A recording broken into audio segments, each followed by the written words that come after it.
चलो कल कह देंगे, तारुका को भी बुला देंगे कल, अगर हमको याद रहा तो। कल हमको अगर याद रहा तो पूतना में तारुका को बुला देंगे, आज याद रहा तो आज ही बुला देंगे, लेकिन यहाँ तो नहीं बुलाएंगे। देवी क्षमा करो, यहाँ नहीं बुलाएंगे तुमको, है ना। हम तारुका आएगी, हमारी कथा खत्म हो जाए, नहीं बुलाएंगे तुमको। में श्री राम जी तारुका यहाँ नहीं आई तो हम नहीं आई तो नहीं आई, हम क्या करें। अब महाराज जी भगवान श्री राम ने कहा, महर्षि आप यज्ञ की दीक्षा लें। महर्षि विश्वामित्र ने यज्ञ की दीक्षा ली। बहुत बड़ा यज्ञ मंडप, बहुत बड़ा यज्ञ मंडप, हजारों हजार संत ब्राह्मण सब बैठ करके उसमें आहुति दे रहे हैं सियाराम। और सुंदर सा फाटक, और उस फाटक ऐसा चित्र अभी मुझे मिला नहीं। हम आपसे कह रहे हैं, हमारे मन की झांकी है, अभी कभी आई नहीं। अगर ये झांकी आ जाए तो मैं खुश हो जाऊं। बहुत बढ़िया हमारे मस्तिष्क में है, कोई आवे तो हम बता देंगे पूरा। बहुत बढ़िया यज्ञ मंडप, यज्ञ मंडप का सुंदर निर्मल सुसज्जित द्वार, और उस दरवाजे पर भारतीय संस्कृति के प्रहरी यज्ञ पुरुष भगवान श्री राम और लक्ष्मण हाथों में धनुष धारण करके खड़े। आ होम करन लागी मुनि झारी, आप रहे मख की रखवारी। 6 दिन 6 रात तक यज्ञ चला है और भगवान यूं ही खड़े। मारीच आया मर गया, सुबाहु चला गया, सुबाहु आया मर गया। इसके बाद महर्षि विश्वामित्र जो खास कारण है ले चल रहे हैं कि महाराज के यहाँ ये तो मुनियों का यज्ञ था, ब्राह्मणों का था, पूरा हो गया। ये क्षत्रियों का यज्ञ है, वो अधूरा है, साल भर से चल रहा है। आप जाएंगे नहीं तब तक ये काम होगा नहीं। कहे कौन सा यज्ञ है महाराज? के धनुष यज्ञ। क्या नामकरण है? ये नामकरण महर्षि विश्वामित्र का है कि यह है वही नहीं। धनुष यज्ञ सुनी रघुकुल नाथा, हरसि चले मुनि भर के साथा। अब वहां पर आए महाराज जी भगवान श्री राम, जनकपुर में प्रवेश किए, बड़ा आनंद आया। वहां पर प्रतिज्ञाएं सुनाई गई, सब लोग दौड़ दौड़ के उठे। कोई धनुष उठा न सका। जब कोई धनुष नहीं उठा सका तो जनक जी महाराज बहुत दुखी हो गए। जनक जी ने कुछ कह डाला कि पृथ्वी वीरों से खाली हो गई।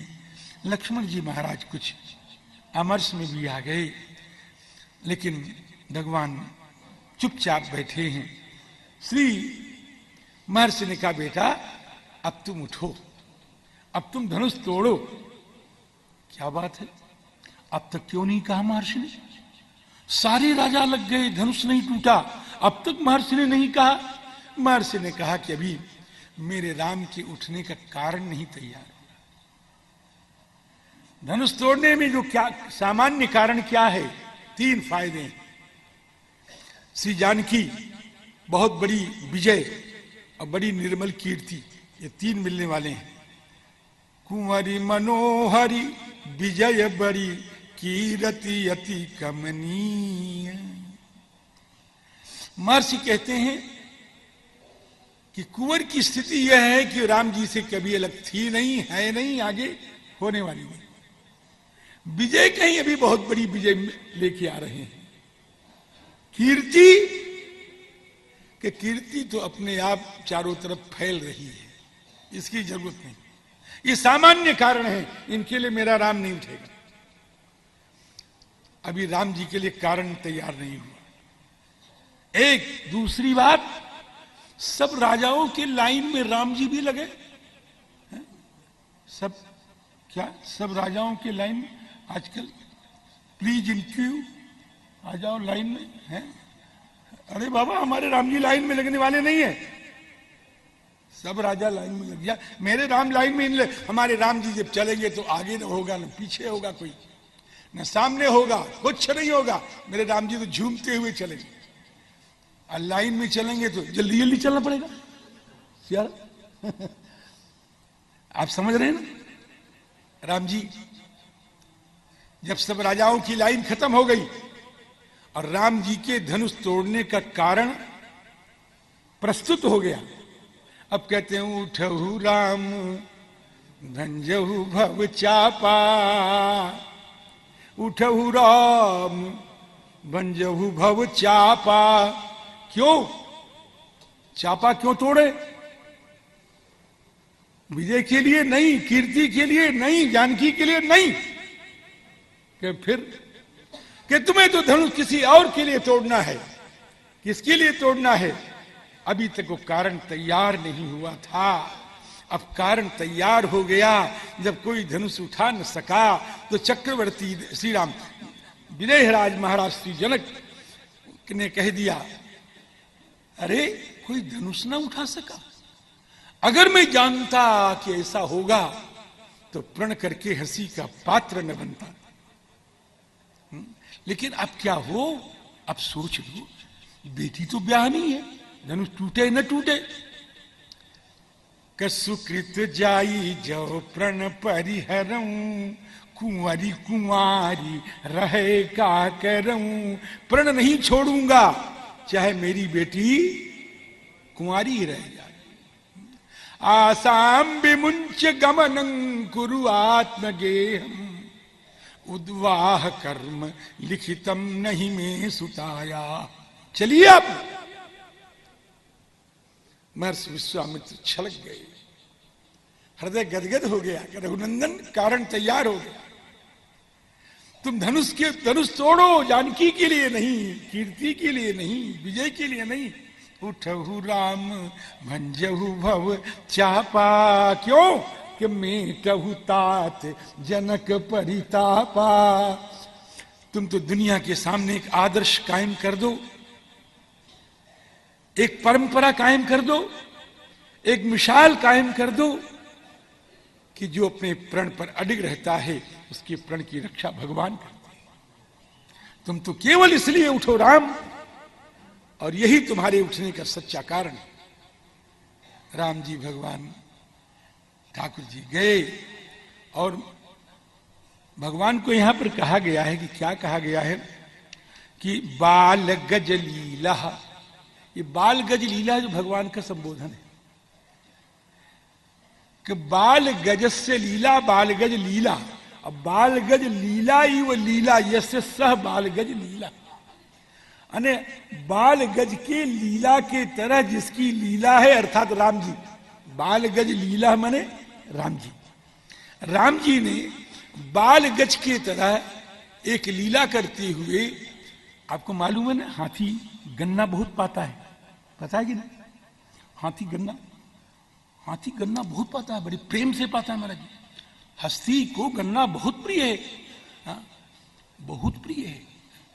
और एक बात आपको नहीं बता दूं, बहुत लोग नहीं जानते होंगे, हमारा बंदर भी गन्ना बहुत बढ़िया पाता है। कभी देखा है कि नहीं देखा? कभी नहीं देखा होगा। और हम तो महाराज देखते नहीं, पवाते हैं। हम ऊपर छत पर चले जाते हैं अपने, जहां हम रहते हैं, है ना। और गन्ना के समय में पहले तो मैं, आज के 5 साल पहले तो मैं कराकर कर लेता था, अब तो कराकर नहीं कर पाता, तो अब भी मजा लेता हूँ।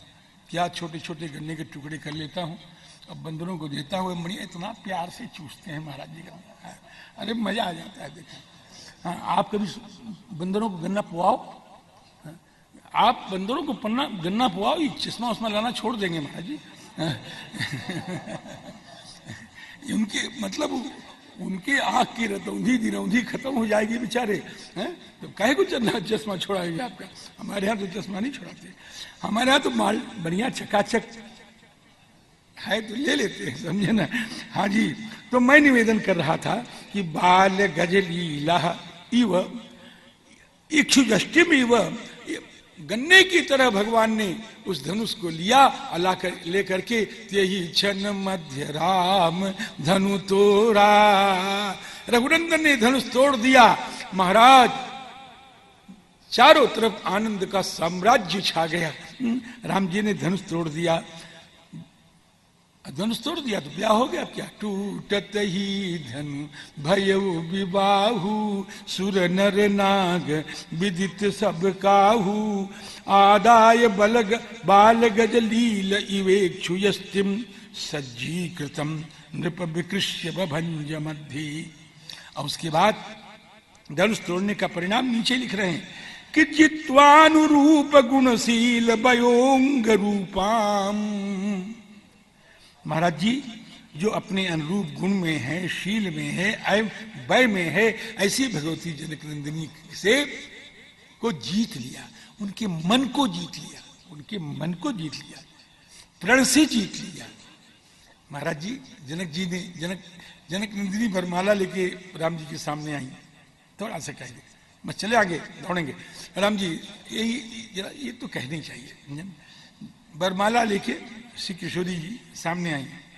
सतानंद जी ने कहा जाओ माला पहना। तो सतानंद जी ने क्यों कहा कि जनक जी तो पागल हो गए, जनक जी पागल, सुनैना पागल, सारे लोग पागल, खुशी में, दुख में नहीं, सब खुशी में पागल। महाराज केवल सतानंद जी थोड़े जागरूक है, वो भी थोड़े, ज्यादा नहीं, थोड़े जागरूक है। तो कह पही सतानंद तब कहा बुझाई, पहिराओ जयमाल सुहाई। सुंदर जयमाला डाल दो, राम जी के गले में सुंदर जयमाला डाल दो। मैंने इसको देखा तो आधी घंटा, तो मैंने कहा जल्दी करें, तब तो भाग गई, कूद रही है। सियाराम जयमाला डालो। सियाराम क्या कह रहा था? पहिरावो। अब सतानंद जी महाराज ने आज्ञा दी, श्री किशोरी जी आई भगवान के पास और जयमाला हाथ में लिया और सखी ने कहा पहनाओ, पहनाओ सखी पहनाओ। सुनत जुगल कर माल उठाई, पहनाइए कि प्रेम विबस पहिराए न जाई। ये चौपाई बहुत बढ़िया है। कभी कभी हम इसके ऊपर 15-15 दिन तक प्रवचन किए। अब आज हमारे पास 15 मिनट भी समय नहीं है, क्या कहेंगे आपसे कि पहिरावो जय। लेकिन तब मैं कथावाचक था, सब भूल भाल गया मैं। पहिरावो जय तो प्रेम भी बस पहिराए न जाई, प्रेम भी बस पहिराए न जाई। क्यों? क्या इसलिए नहीं पहनाया जाता? इतना परिश्रम आपने किया है, इतना बड़ा, इतना कठोर धनुष उठाया है आपने, उठा के उसको तोड़ा है। इतना परिश्रम करने के बाद आप बड़े हैं, मैं छोटी हूं, माला लेने के लिए आपको झुकना पड़ेगा।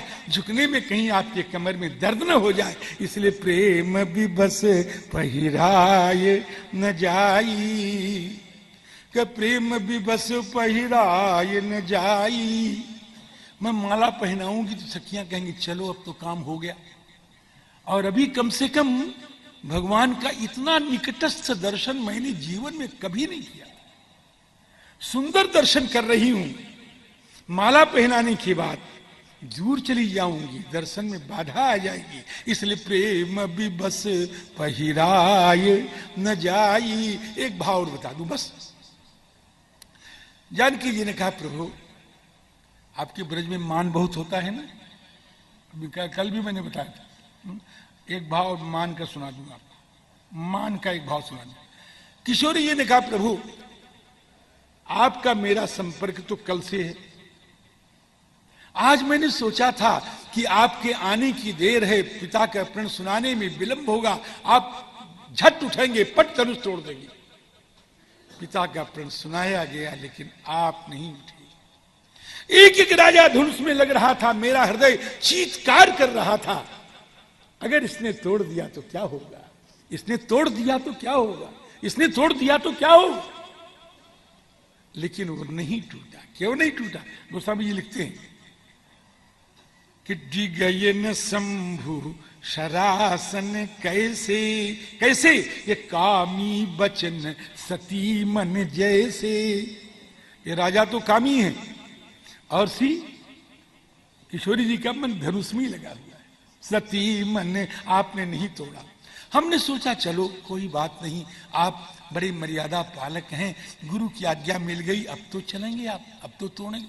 महाराज जी गुरु की आज्ञा मिलने के बाद भी आप तो ऐसे चले जानो, आपको मेरी जरूरत ही नहीं है। हाँ ऐसे चले महाराज, कैसे चले, कैसे चले? सहज ही चारे नहीं, सहज में तो बड़ा मजा है, असहज नहीं, सहज ही चले। सहज ही चले सकल जग स्वामी। कैसे चले? हैं? मैं आपसे सच बता रहा हूं, मैं इस चौपाई को जब पढ़ता हूं, चाहे पाठ में पढ़ूं, चाहे कथा में पढ़ूं और चाहे सुनूं, मैं मस्त हो जाता हूं।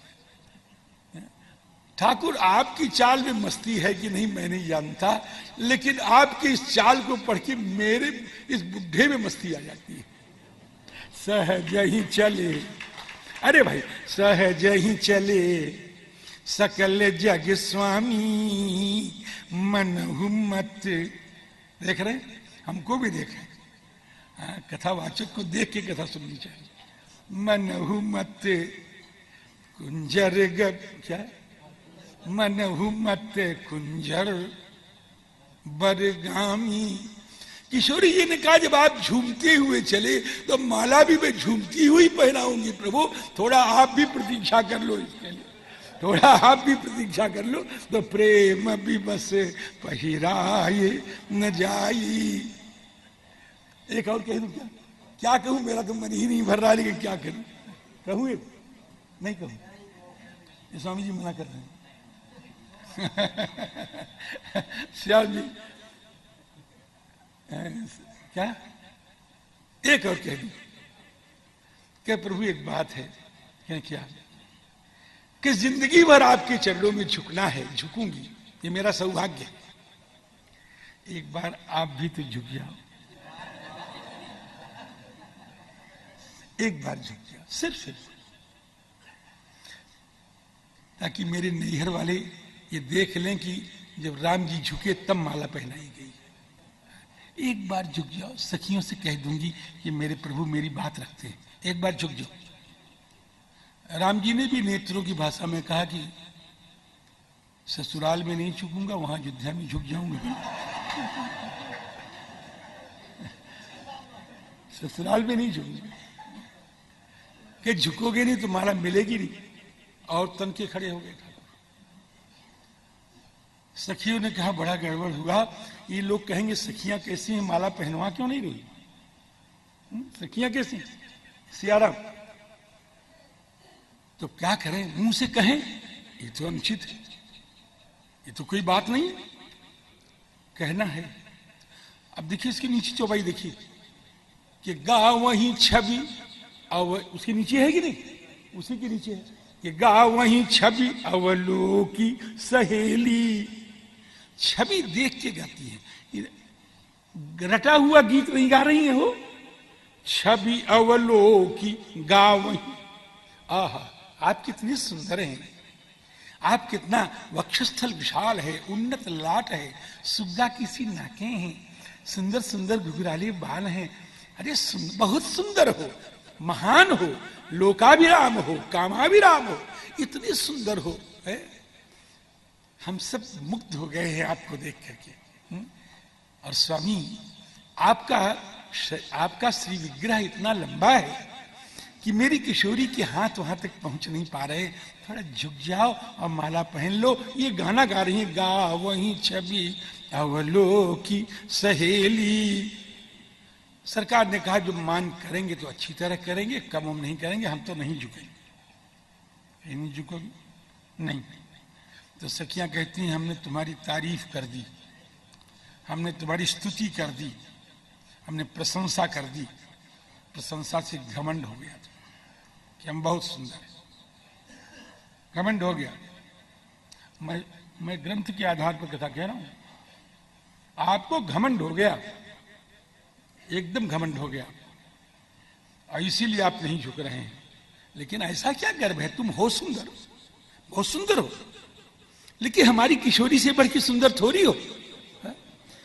जरा इनकी परछाई में अपना रूप तो देखो, देखो कैसे हो आप। क्या परछाई में रूप? कहीं ये जनक नगर है, यहाँ की हर चीज विलक्षण है, ये विदेह नगर है, यहाँ की परछाई में रूप दिखता है सच्चो के। हाँ, गोस्वामी जी बरवे रामायण में एक पद लिख रहे हैं कि गर्व करो रघुनंदन, गर्व करो रघुनंदन, जनि अपने मन मां, आपन रूप निहारो, तुम सिय की परिछा।